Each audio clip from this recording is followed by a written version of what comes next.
When we return to our planet, the High Court may well sentence you to torture. He likes movies, we like movies. Septum Sin versus the world. Septum Sin versus the world. Septum Sin versus the world. Septum Sin versus the world. I'd buy that for Greetings. You're watching Septum Sin versus the World. I'm Septum Sin. Today is, well, a day indeed. It starts with a, what do they call it? Journey of sorts. A journey that took place because of a mistake. A mistake between two films. Mistake of thinking this film was the sequel to this film. No. It was actually the sequel to this film. And that introduced me to the wild and sometimes zany world of John Johnson.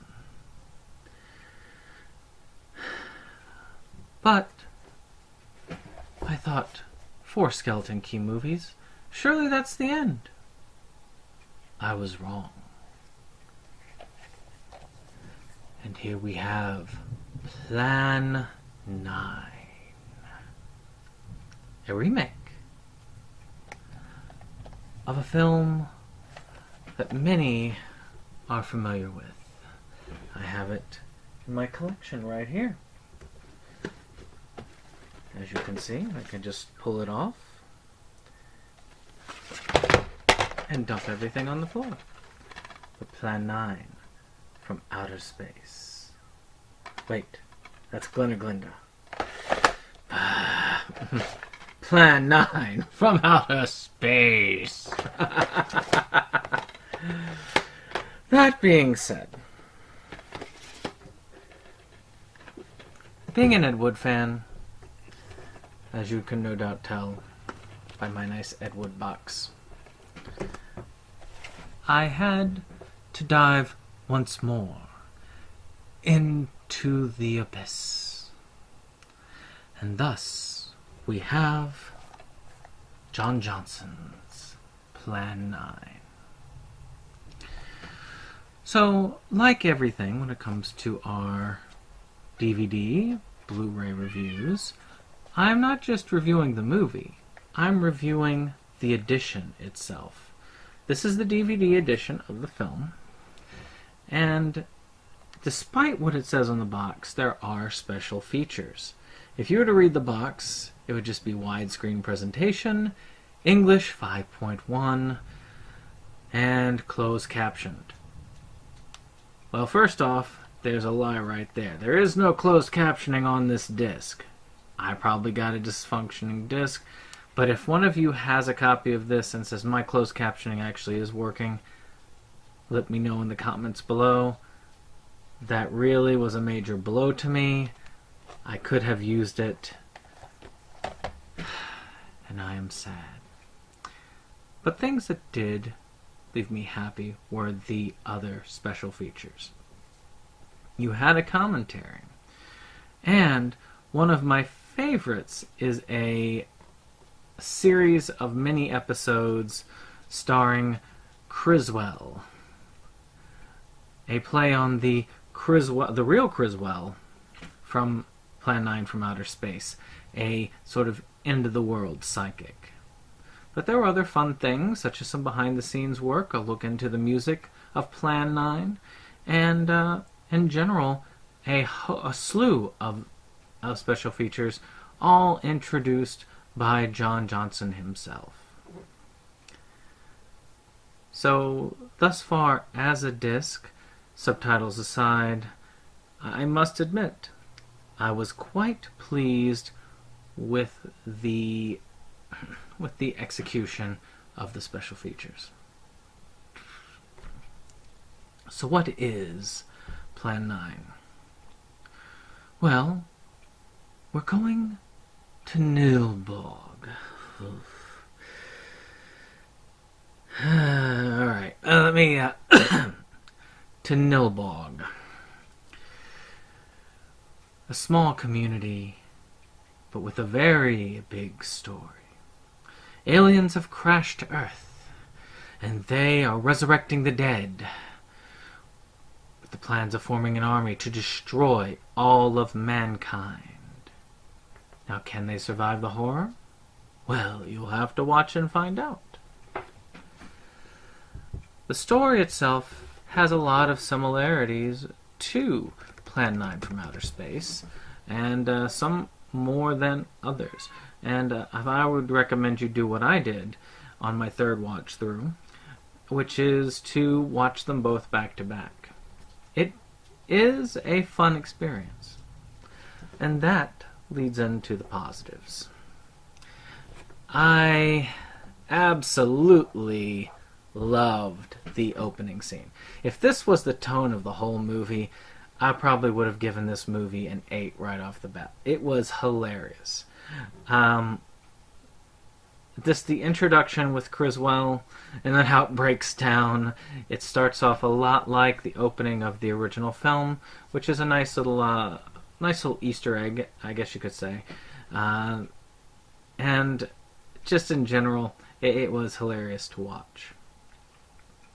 And why don't I go ahead and talk about what also made this fun, which the shout-outs to the original movie.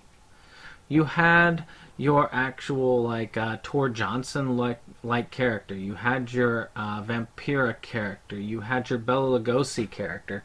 These were fun little shout-outs, and there were other subtle ones that you could pick out throughout the film. Watching it 3 times and once with commentary.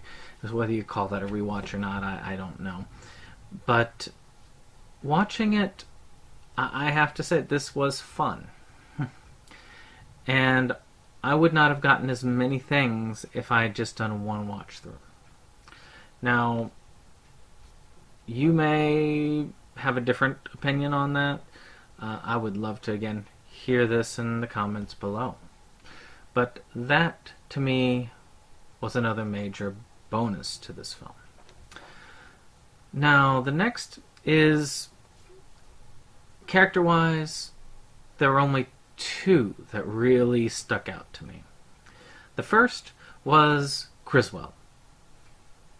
Yeah, we went over that. So I'm going to leave it at that. He was done by, he was credited as, what was it, Mr. Lobo.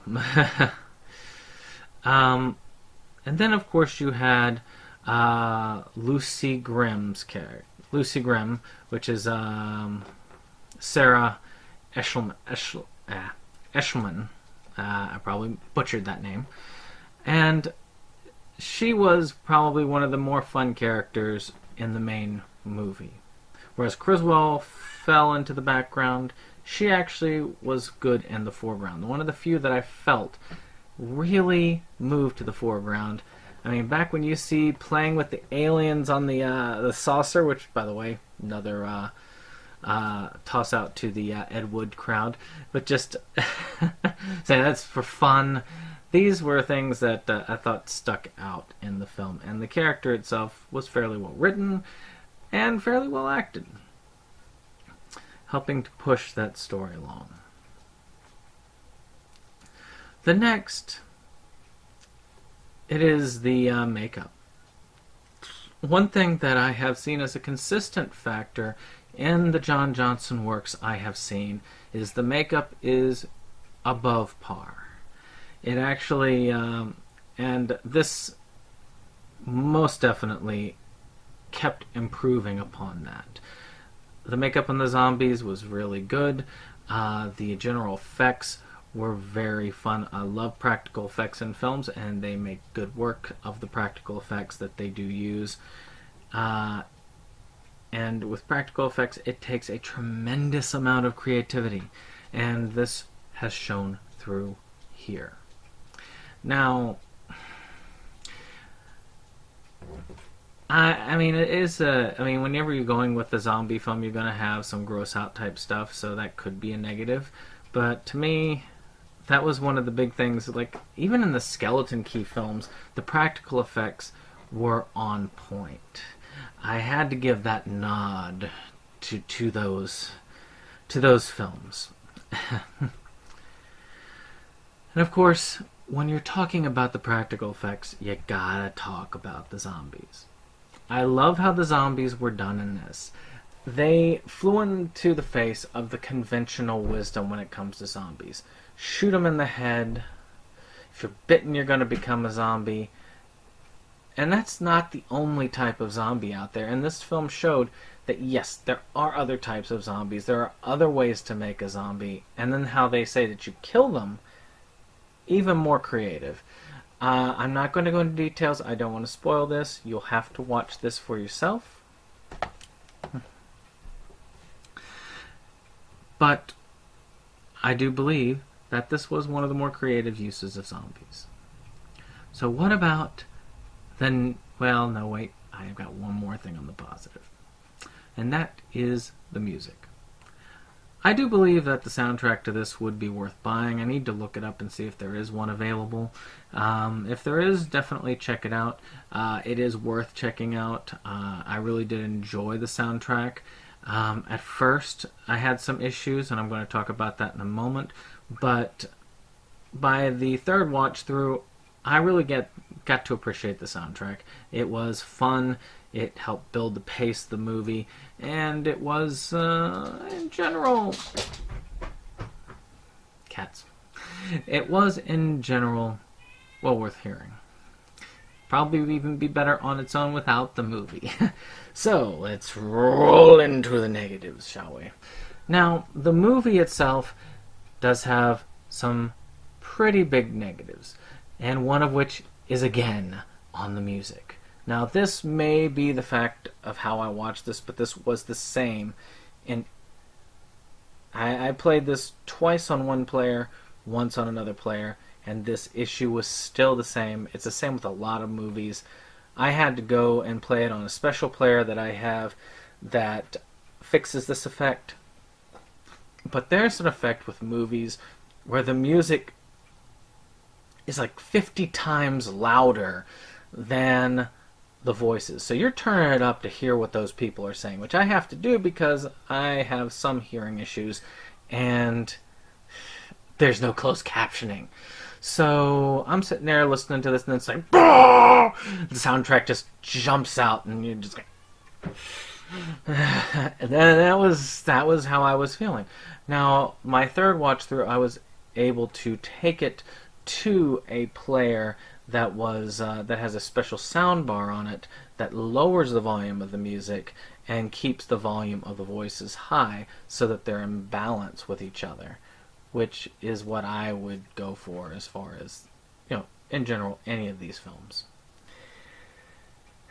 So that to me is a negative. It's probably one that you're going to face with a lot of films, and again, it could be this version of the film. It might even be this specific DVD. I mean, like I said, there could be subtitles on all the other ones. I was the unlucky person to get the one without. But further on, the characters. I thought about this long and hard. The first time I watched it, only one stuck out, and that was Criswell. And then the second time and the third time, I started to really take a liking to the female scientist character, as stated before in my positives. But what can I say? There are a lot of characters to keep up with. And I really do believe that is the reason why, to me, very few of them fully stuck out. And that can be a problem in a film. It can lead to lag. And this film does lag. I feel like there is a lot of action, there are some fun parts, but there is some lagging and dragging throughout this film. I guess much like a zombie trying to walk along. And this this causes me to kind of check out a little bit. Like I said, it took me a few times around. But that being said, a lot of films I watch have this unfortunate side effect. Though, still, I do feel like this could be fixed fairly easily. And again, there were a lot of characters to keep up with, and I'm thinking that might be where the issue is. Like I said, I didn't feel like a lot of them stuck out heavily, but again, that might just be me. What are some characters that you liked from this film? Again, in the comments below, I would love to hear from you. Just knowing, what were your favorite characters? Why, in your mind, did they stick out? I mean, for me, it was when it was that very moment when she was sitting there playing with the pie plate, making believe it was a spaceship, a la Ed Wood. That's what stuck out from me. So let's come down to it. This is an interesting film with some mild moments of lag and a few other technical issues that bring it down a tad. The acting is alright. The story is alright, though there are a few nice parts with nods here and there. And for that, the film gets a slightly above average mark. And then we add into it our features and our actual features on this disc. And those special features have to give it a positive boost. Without them, it probably would just score slightly above average. But with those features, and I rate the package here, I would give Plan 9 a 7 out of 10. Well, what did you think of this film? Have you watched it? Are you planning on watching it? Are you an Ed Wood fan?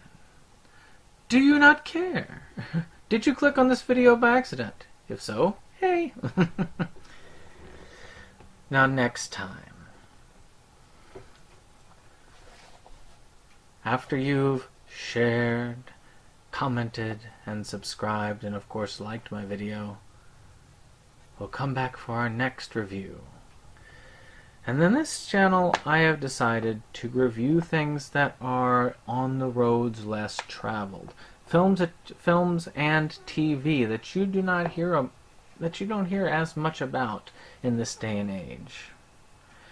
And because of that, I'm going to actually turn to TV for a little bit and cover a little series called Doki Doki School Hours. Until next time, I'll see you later.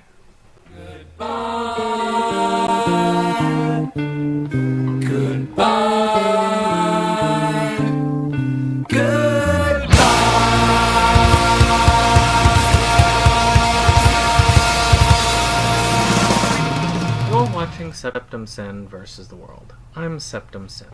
Today, well, as any day, if you see me at the end of the review, that means that I'm reviewing a YouTube channel that I like, that I want you to know about.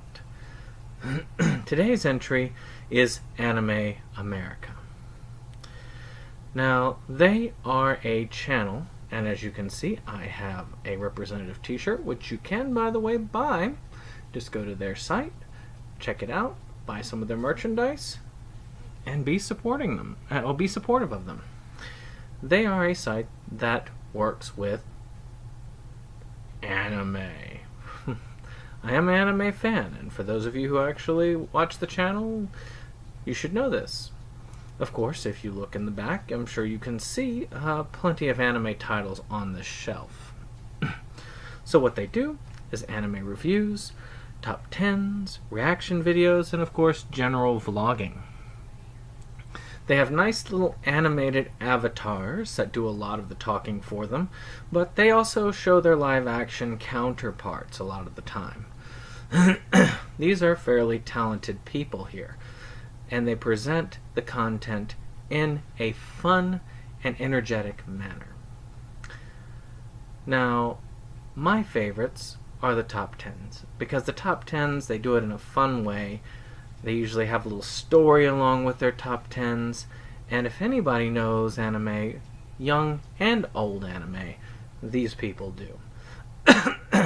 With the quick wit, the high production value, and the general knowledge, this is a YouTube channel that you should check out. So if you like anime, would like to see more about anime, this is the channel for you. And with that, I hope you enjoy. So please check out Anime America, and I will see you on the next one. Goodbye.